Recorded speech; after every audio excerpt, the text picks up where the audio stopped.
It would be one of the most complex machines ever built.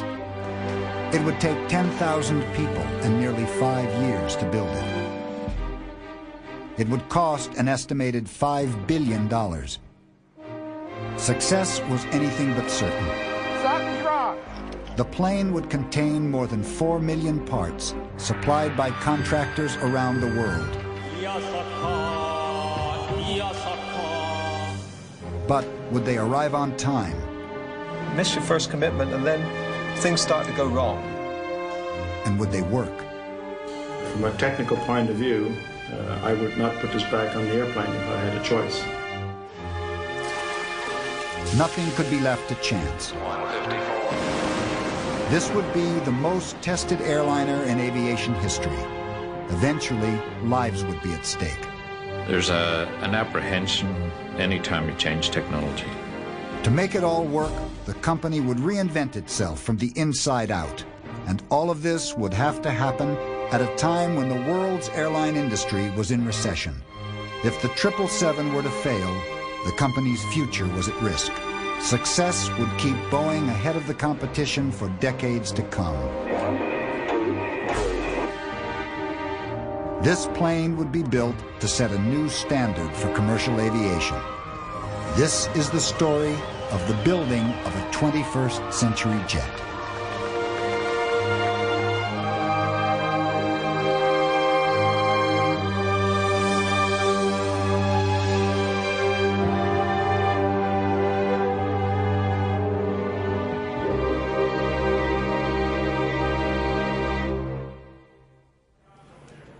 (1993) had been the year of assembly for Boeing's new airliner, the 777. In the space of a year, a whole plane had come together in the factory. By January of 1994, the plane was moving for the first time on its own wheels.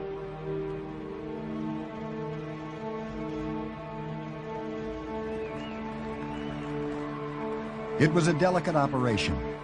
A team of wing walkers made sure the tow driver avoided bumping into walls, tools, or other aircraft. Because I can't see the end of the wing tips. If I get close to something, they'll let me know, warn me, or we have to back up and try again. Boeing had so far received orders for 140 planes.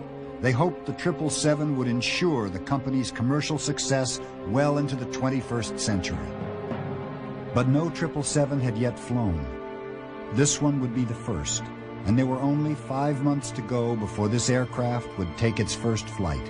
It would be 5 months of pressure, stress, and shifting deadlines.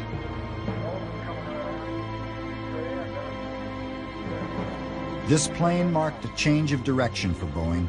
It had been built with the latest technology, new flight testing, and a pioneering new management philosophy. Now, the plane was ready for those who would prepare it for its first flight.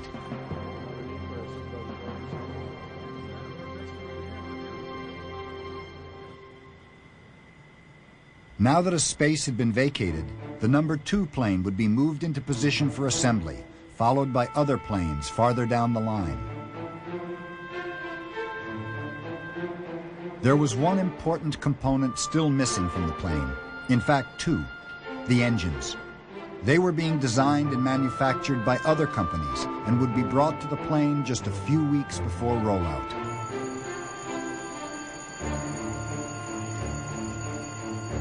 Boeing makes airplanes, but they don't make airplane engines. That requires a technology all its own. Pressure to design and test the 777 engines would dominate the run-up to the first flight.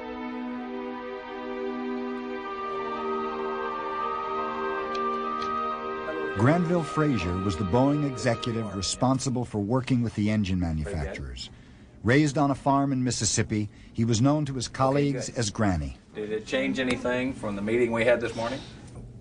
When I used to go back home and visit my relatives who are still either working the beginning factory-type jobs in the city or still work on the farm and actually grow cotton and corn and things like that, they used to ask me, and I'll try to lapse back into my childhood accent, they say, "Granville, what you do out there at that Boeing?"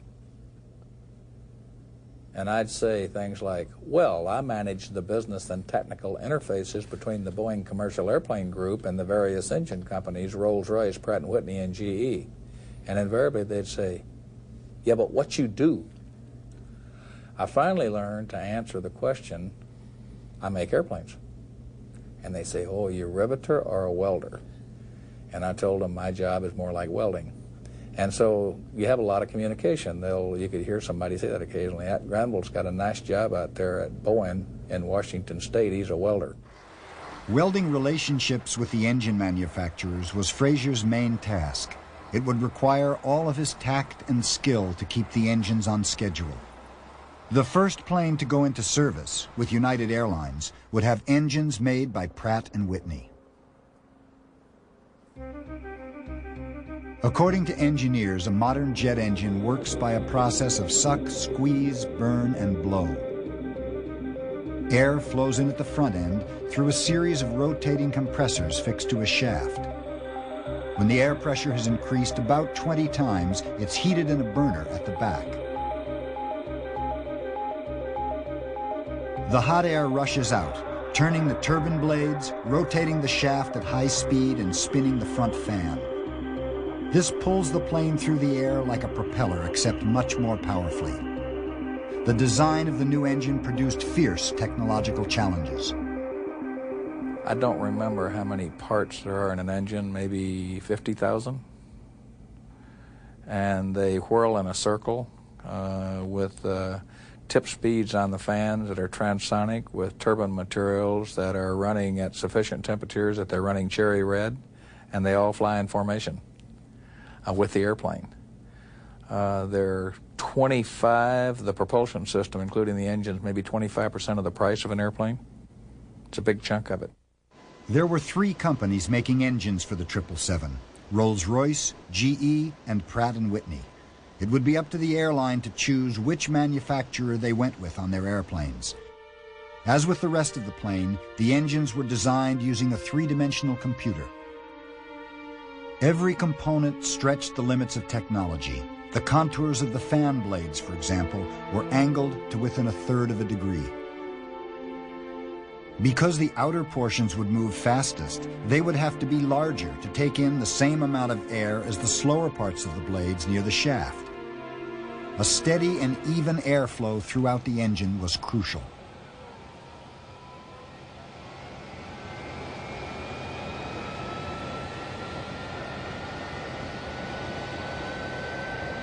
As the core engine was designed and half a dozen prototypes built, Pratt began a test program that put the engines into test chambers where they would run for many hours under simulated flight conditions. Pratt used low-pressure altitude chambers and wind tunnels where engines could be run at full thrust in situations that simulated normal and abnormal flight. The engines would have to be able to survive the onslaught of everything from large chunks of ice to torrential rain falling at the equivalent of 28 inches an hour.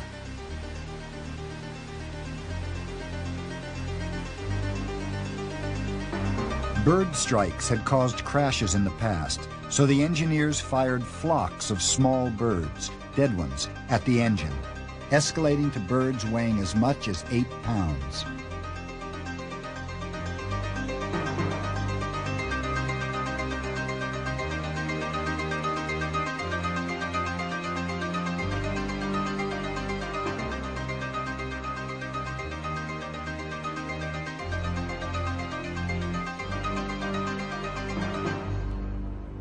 The more dramatic tests took place in specially constructed indoor test laboratories.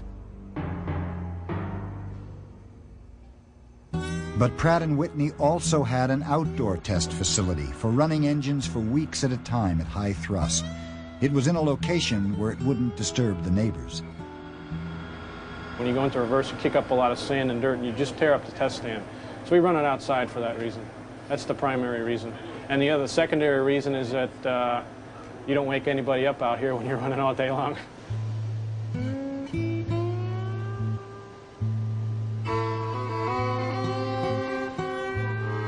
These regular cycles of engine activity were designed to reveal problems related to fatigue or vibration that might occur once the engines had been running for a year or two in regular airline service.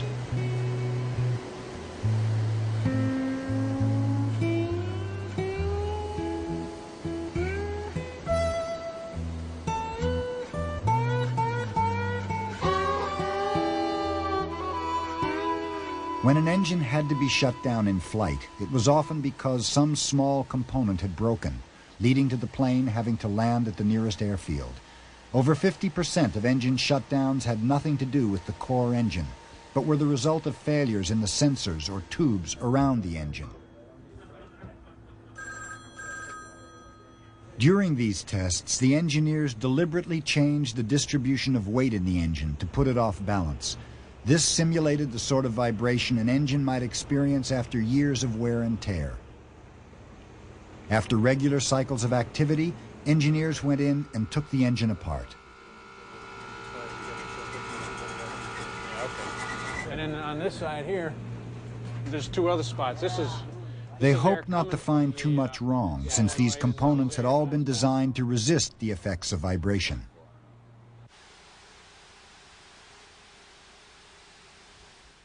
Scott Hadley designed a drainage tube that surrounded the turbine case, attached at various points. Under certain engine conditions, the individual sections seemed to vibrate too much. The engine, when it's running, if it has some off balance to it, such as the tire on your car, sometimes if your tire is off balance, you feel some shim in your steering wheel.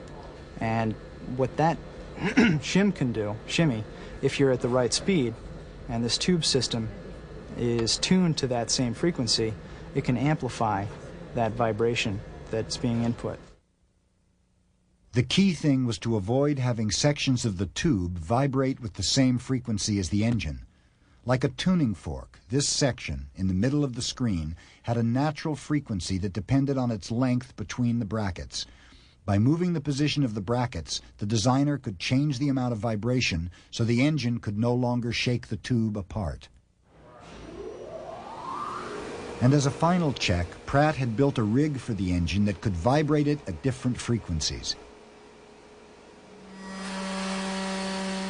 With the help of a strobe light, they could catch any piece that still vibrated too much, changing the position of a bracket to damp it down. When the first engines emerged from the factory, Scott Hadley's tube and brackets were nestled in their final positions, as firm as a rock, he hoped, in spite of any vibration.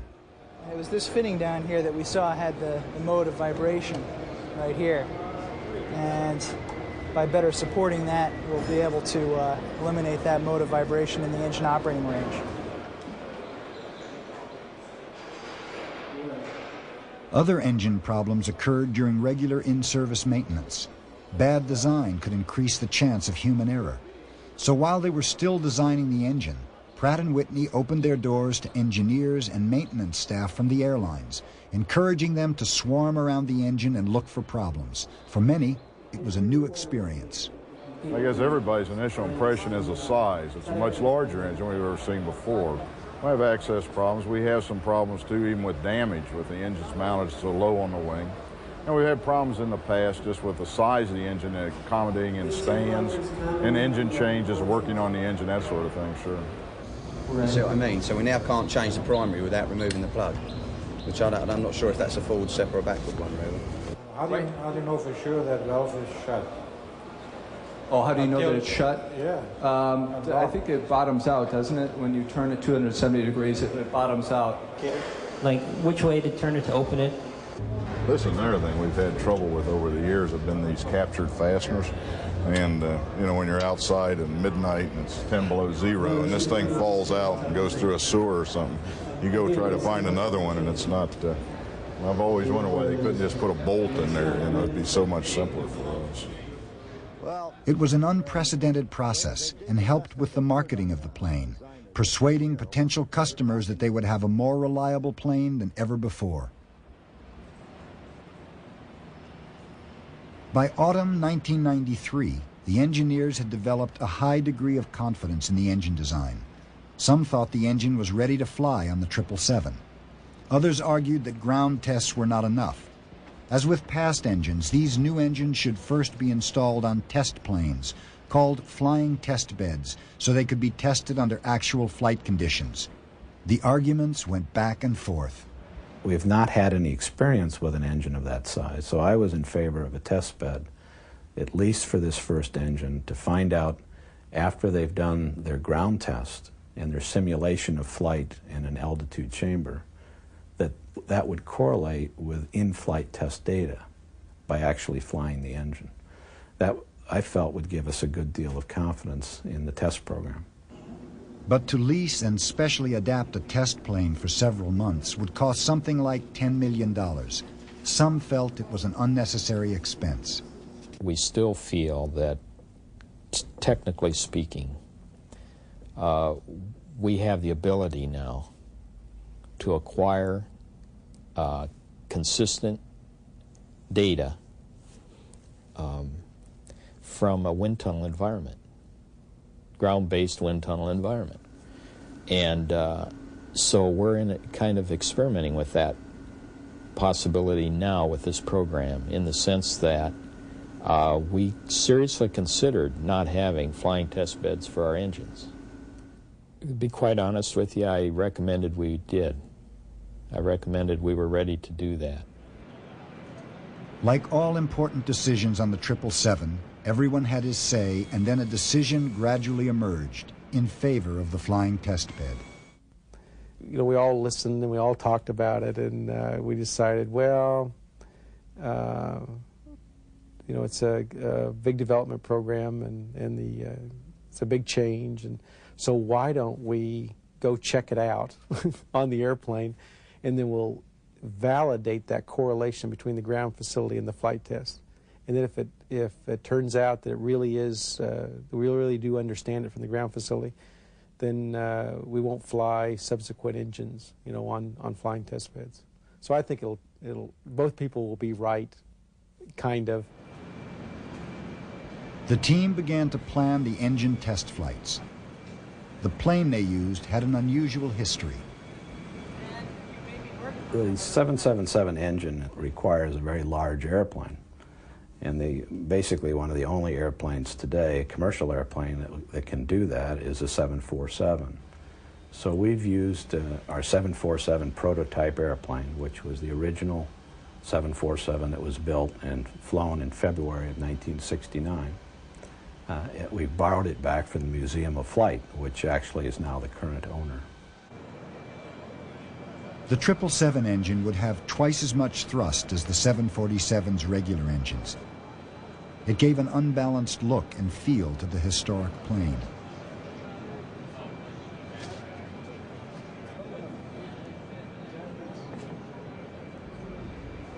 It's like it bottoms right there. Yeah, it bottoms. That's that additional play that allows it to move on out. Probably, yeah. As they finished fitting and checking the engine, the engineers were quietly confident that they had done all they could to give the flying test bed a smooth send-off. They were entirely unprepared for what happened next. Come right along there, we've got The tests began slowly and gently, starting with lower thrust levels as the team got used to the effects of the larger engine on the plane. Then on the third flight, something unexpected happened.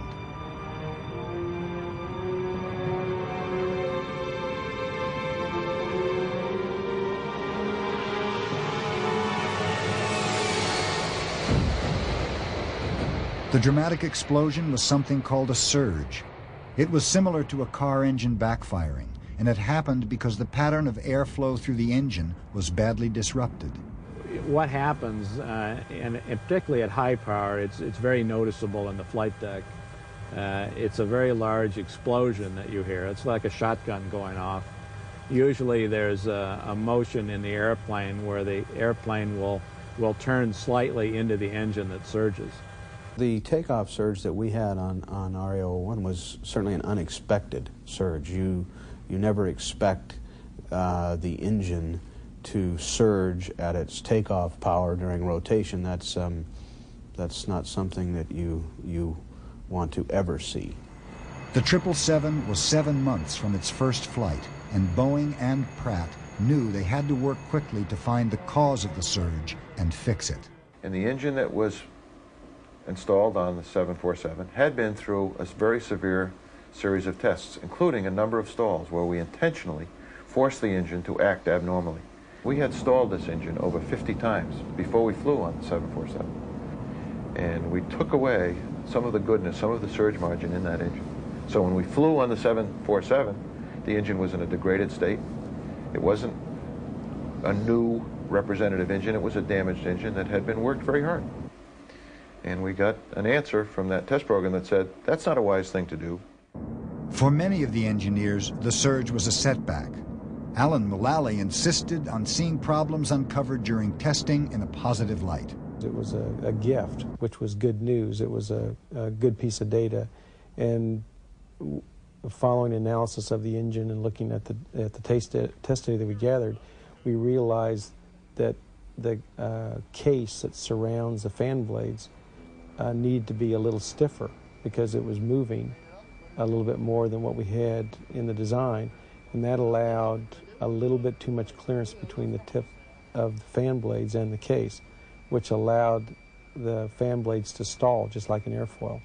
Now, we could have gone to flight testing on the very first airplane without this fix in, and it would have been okay, but it would be a lot more efficient if we could get the new components made, get them retrofitted, and put them on the airplane. For the group that had supported the idea of a flying test bed, they appeared to have been right. We had hoped they would be able to find this kind of a problem on their ground testing. It would have been one that would have more likely been found in the Florida test facility rather than the altitude chamber, because it has to be done at extremely high power. And at this point, I really don't know why they didn't find it or what the characteristics were. So, and obviously we're looking at that. But having a test bed does give you the opportunity to discover things like this.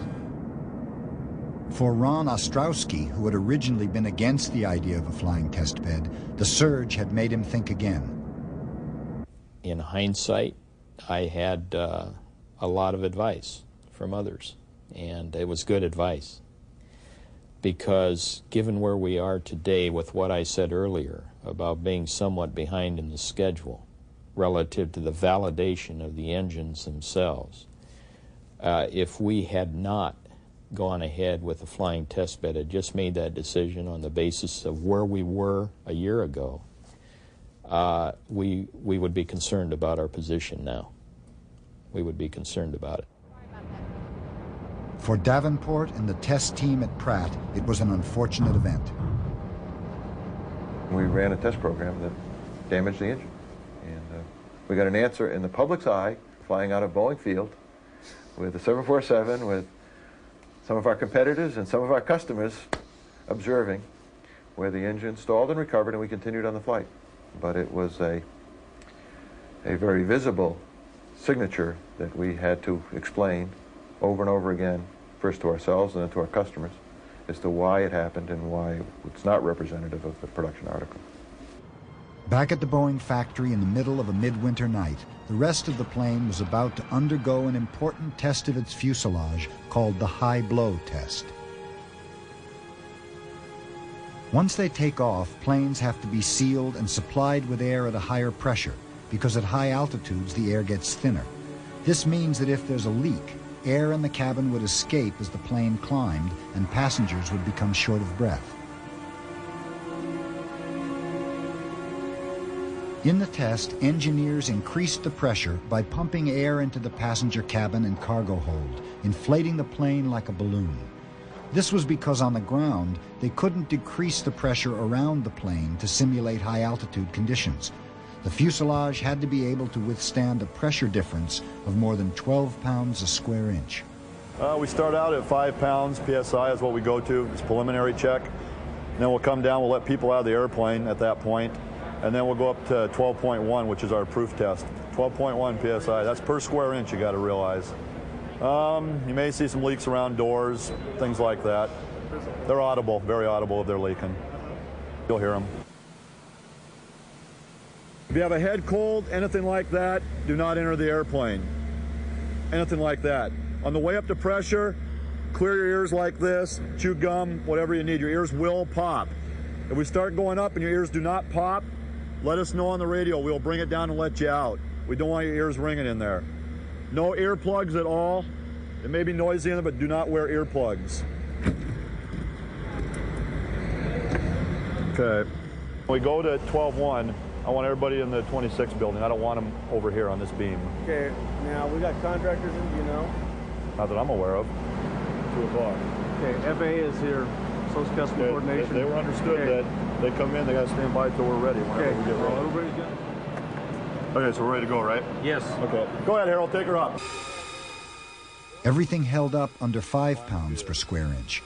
Then pressure was increased toward the test limit, 50% above the maximum in-flight pressure difference. That's a good sign. No plastic blowing. They hoped the plane would hold a pressure difference of 12.1 pounds per square inch without leaking. He will time the 5 minutes. But the optimism was premature. As the pressure difference reached 12 pounds per square inch, the seal on a rear door gave way. There it goes. See if you can hold it. We're going to try to get to 12, 5, 1 and hold.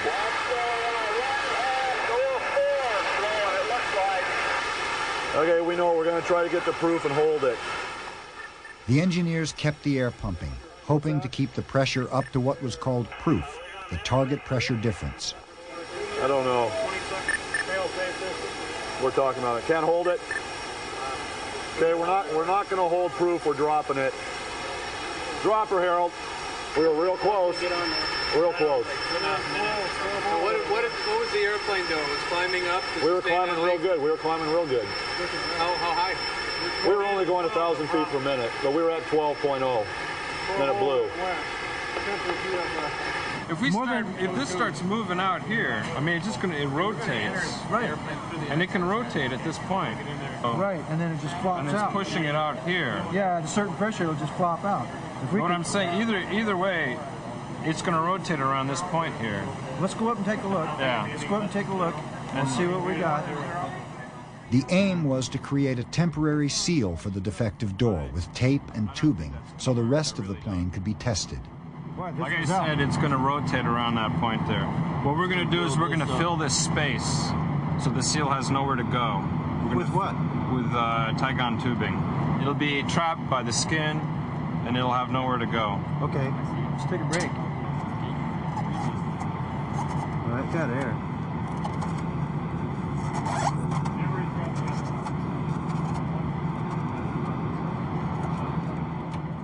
The temporary fix worked. And later that night, the plane was repressurized and reached 12.1 pounds per square inch without leaking. In the following weeks, the door designers were able to identify the weak point in the complex silicon rubber seal and fix it.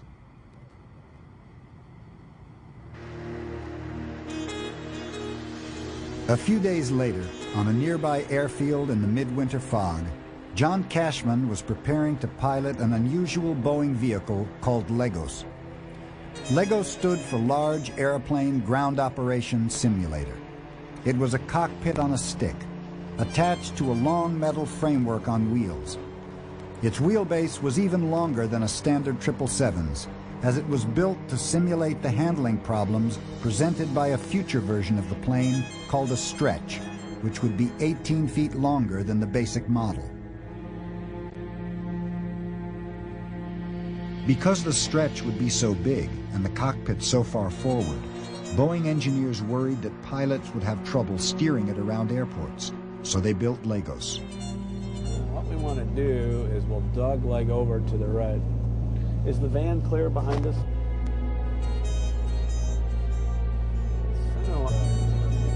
Tower Legos is now clear. And we'll go off to the right here. Yeah, we'll just go off to the right here, Jim, and that's where we'll hit this 3 yellow stripes. Move to the right, yeah. And you'll eventually see 3 yellow stripes coming out of the fog out here. And that will be the 3 stripes I described before.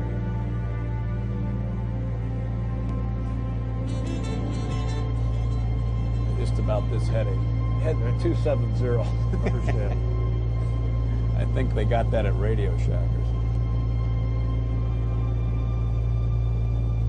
The term progressive taxi. You could write a story about this lost in the fog in Lagos. Boeing had made several attempts at solving this problem before deciding they needed Lagos. We did try using the simulator, which is very good for a lot of things, but in ground maneuver situations, it was felt it didn't give an accurate enough picture to the pilot to really tell whether the maneuverability was acceptable.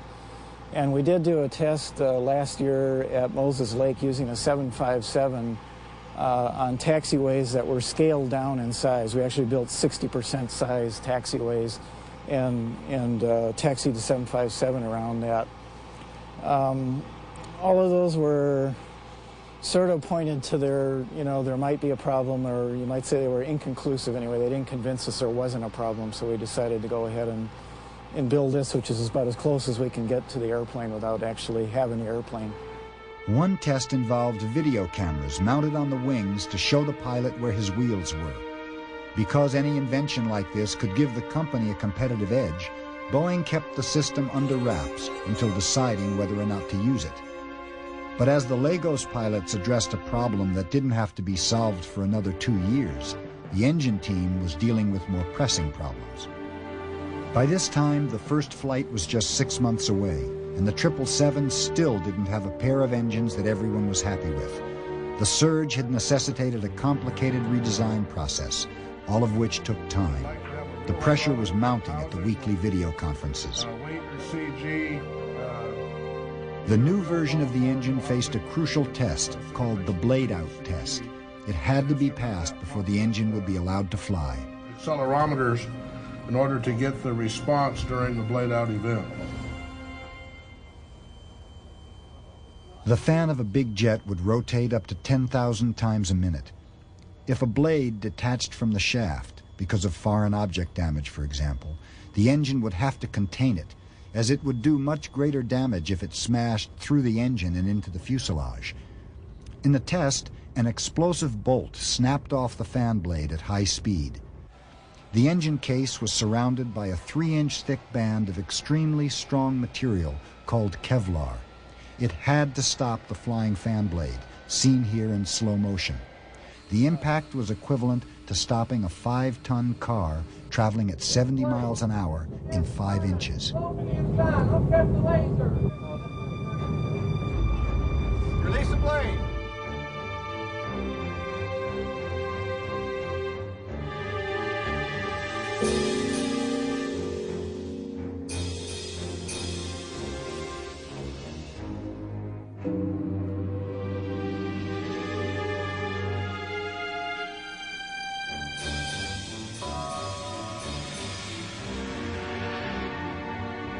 The test showed that the engine blade would be contained, but it also suggested that the unbalanced engine, now short of a fan blade, might generate a shock wave that could buckle the turbine case.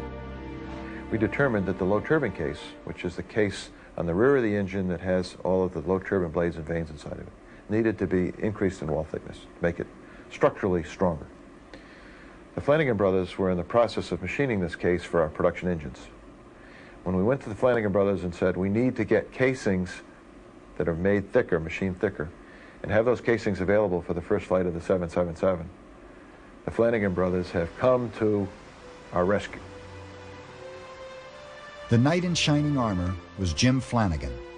His workshop was housed in a small factory in the sleepy town of Glastonbury, Connecticut.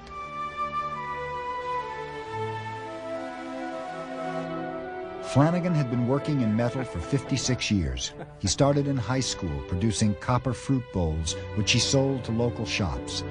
His company was now being asked to produce bowls that could house jet engines. The engine cases started as roughly shaped bowls of nickel alloy, each weighing over 4,000 pounds and measuring 6 feet in diameter. When Flanagan Brothers was done, the weight would be reduced by 90%. It requires several different fields of expertise to manufacture this part. First of all, it requires capability to turn larger diameter parts and exotic metals. This particular part is made out of a very strong material where the material will stand high degrees of heat and still not distort. It also requires drilling and milling and some exotic grinding, which is done with what they call borazon wheels. And it's not at all conventional. It's a very special type of grinding that's done on these particular parts. And we had those capabilities, and when we were quoted on the case, we were able to come up with a competitive price and good delivery. And we are right now depending on the Flanagan brothers to get us this case so that we can have the engines built with the latest design ready to fly on the first 777. So you can kind of look at these giants in the aviation industry, the Boeing company, and a little smaller giant, Pratt & Whitney and United Technologies. And it's all hanging on the Flanagan brothers and their ability to machine this case. For Davenport at Pratt & Whitney, the new turbine case was just one of the numerous last-minute changes threatening his company's ability to deliver the engines on time. The date is sacred, and that date happens to be April 20th. And between now and April 20th, my hair gets gray, and we get emotional. The problems with the engine were a severe test for relationships between Pratt and Boeing and inside Boeing itself. Sure, we had the first two engines for Airplane 1 were probably 4 weeks behind their scheduled delivery date to the Boeing company, and that's my responsibility. So I was the one that not only had to tell Granny, but I had to tell Alan. And it created a lot of problems for us. We had to do a lot of workarounds, and it disrupted a lot of our other schedules, but comes with a job. Sometimes there's a short-term reaction where you respond to the one definition of stress. That's the terrible feeling you have when you need badly to strangle somebody to death and you can't.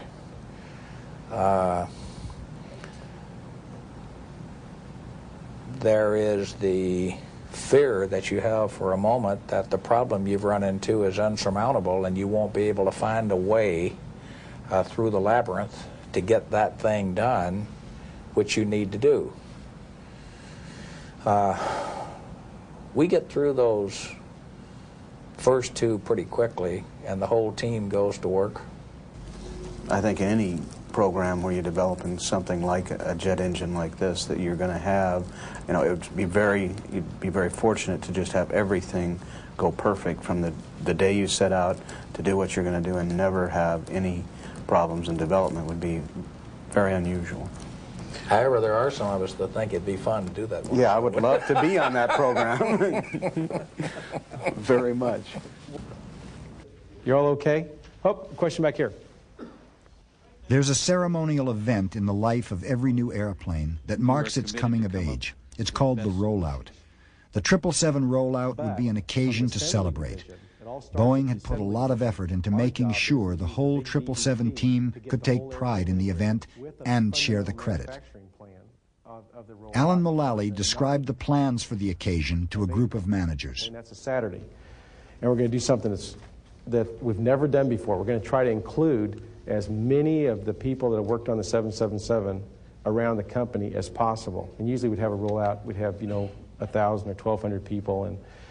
And now we're going to try to give 100,000 people a chance to see the airplane. And we've hired the people that help run Disneyland and the people movers, and we got some neat things planned, even though we can't get on the inside of the airplane, to show the inside of the airplane. You can imagine the kind of things we can do. And you're all going to get tickets. You're going to have a show time that you arrive. You're going to get personal bonding time with the airplane in addition to the show. And for those of you who've seen the airplane, it'll be an awesome experience, component level. But Mullally's enthusiasm couldn't completely overcome the concern some felt about recent layoffs at the company. Not everyone on the 777 team would be celebrating. Is anything being done to look at the problems, people who may be working on a design-build team facing the prospect of layoff, how their families look at, gee, great, we're all going to go to an open house and then we're not going to have any money after a while, how this affects the people? Really thoughtful question. It's really tough. And we just got to keep going. You know, we got to keep going, staying focused on the product and doing the right thing, but it is really tough. Is there anything special that's being looked at as far as how to deal with people to, you know, be part of the team with the prospect of them being at the bottom and being If you have laid any off? other ideas besides the things you see that are going on, I welcome your suggestion, but the reality is that we've got to downsize. But in the assembly building, work raced ahead on the new airplane. This first plane would only be used for test flights and would never fly for an airline, so Boeing painted it with the company colors.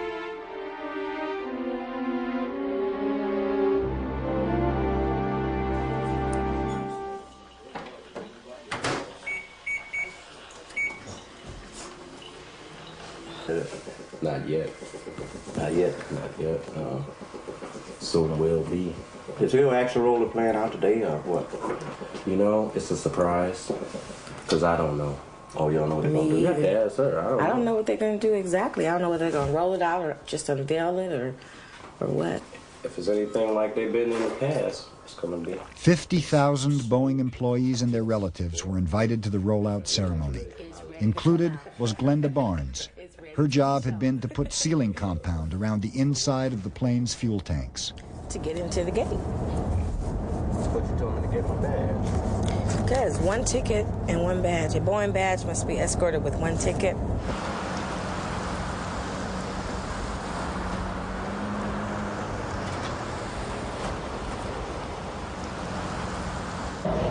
I got the Boeing Now fever. it's time to go. Got Boeing fever now, I got huh? Boeing fever. Over and over during the course of the day, thousands of people were brought by bus to the factory where the plane was revealed.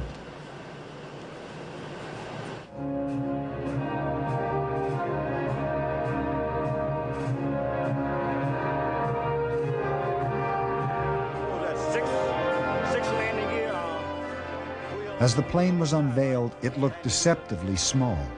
In reality, it was only slightly smaller than a 747.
Undid the curtains was the wings. I wanted to see exactly what they looked like.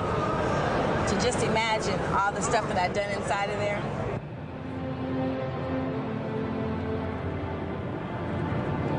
I think the expression sort of is, oh wow, and you can't help but get tears in your eyes.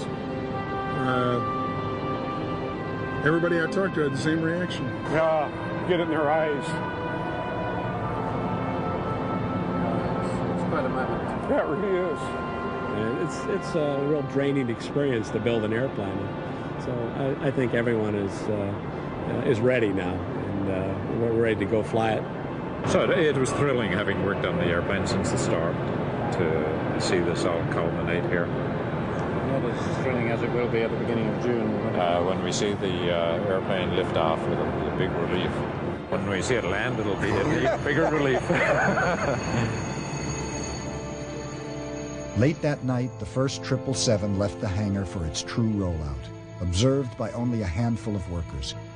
In 2 months' time, this plane would take off for the first time. Before that, it would be fueled and the engines run. Then all its major systems would be tested on the ground. These days before the first flight were still being overshadowed by layoffs. At his regular staff meeting, Alan Mullally tried to soften the blow. And that is we are redeploying some really key members of our team.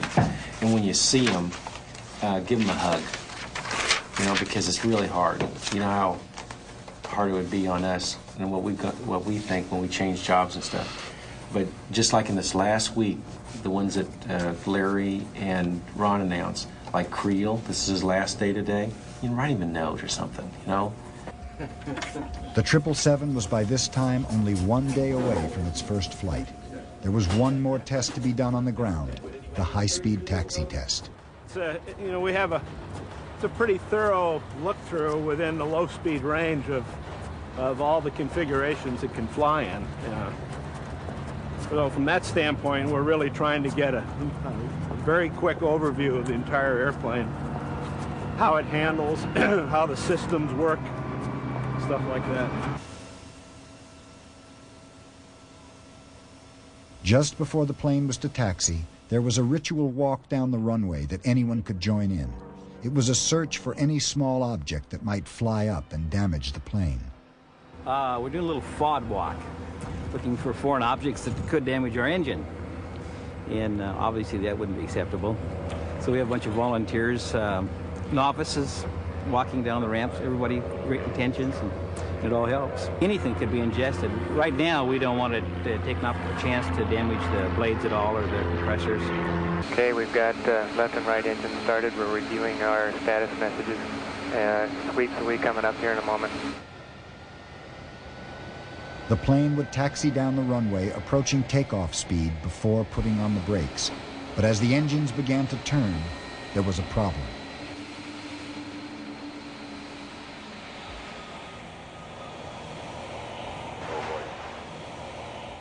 All stations, this is 777-1. We've had a hydraulic leak on the left side of the airplane, and we've shut down and are opening doors here to investigate. Stand by here for an estimate of how long we're going to be. There was a leak in the hydraulic power system that moved the huge flaps on the wings.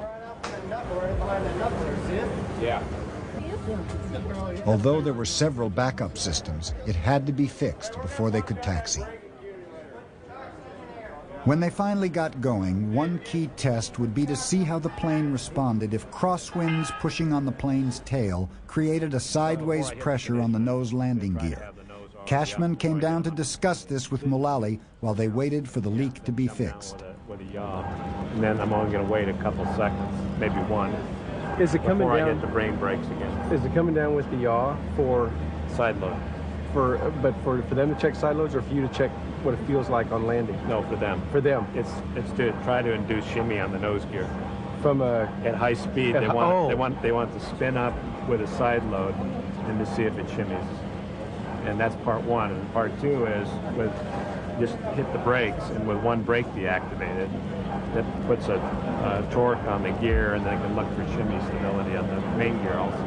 Oh, and we're trying to do that on one run. Oh, that's neat. Because once we get off that condition, I got to use almost max brakes to get stuff. Why don't they do it with a rudder input or a wheel input? You can't do it at the high speed. It is a rudder input.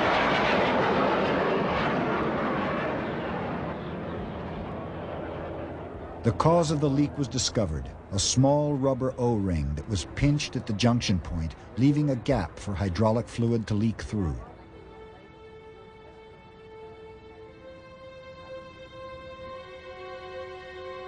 The O-ring was replaced, the engine started up again, and the crew went through their final routines.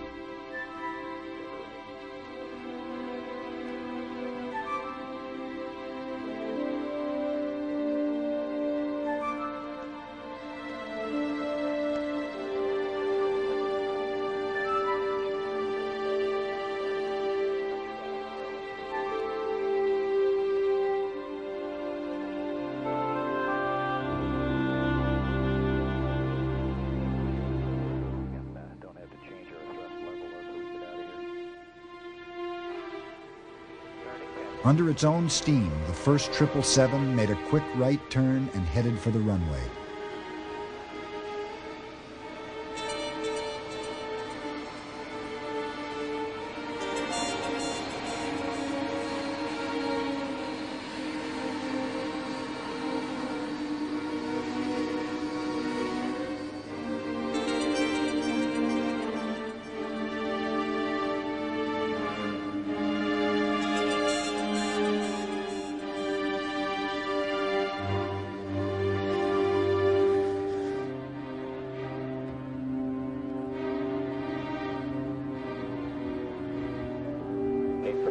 South on Alpha down to set up by where the crash truck is this side of Bravo. These taxi tests would check the operation of the landing gear, the heating of the brakes, and the stability of the whole plane. John Cashman would take the plane up to 140 knots, lifting the nose off the ground. Any faster and the plane would take off, an event that was supposed to wait until the following day.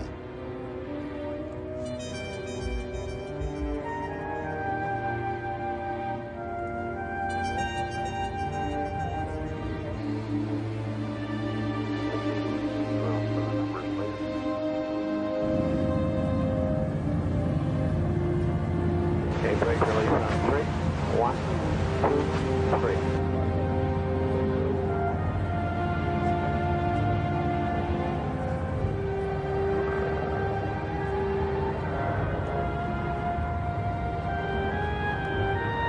But at peak speed on the taxi, there was a surprise.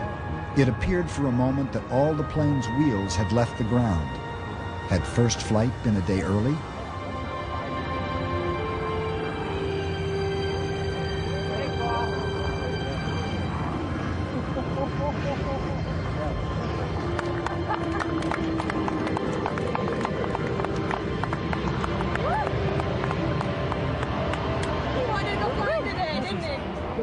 Oh my. We know the lateral. Yeah, we sure do. We sure do. Give that a little try. Okay, well, what do you now, say? let's repeat in unison. First flight is tomorrow. Yeah. Tomorrow. It didn't happen today. It did not happen today. Okay, we're going to taxi southbound, and let's see where we are on the temps here. We'll be able to put a few people on at the south end and then taxi up back to the runway. Radio car, what copies? So they would then try and work out how to retrieve it. But anyway.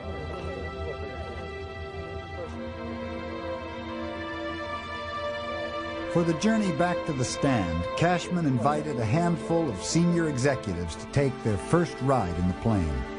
It was a journey of less than half a mile, all on the ground. Still, they were thrilled. What? Rudy, why don't you pass the results? We're all aboard. Just got aboard. It sounds like a flight attendant, too.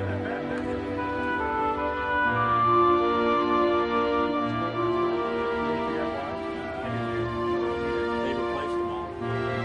The sensor, huh?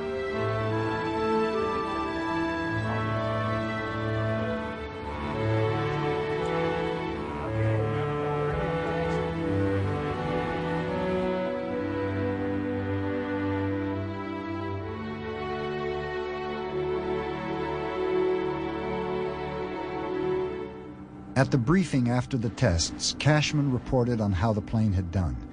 He finished up with a problem all too familiar to anyone with a car: noisy brakes. No, this happens every time you get probably above 3 to 4. It's kind of a grindy, low groan is just before you stop. Thank you, everybody. It was a good test. Thank you very much. I think we're there. We can't test any more on the ground. That's great.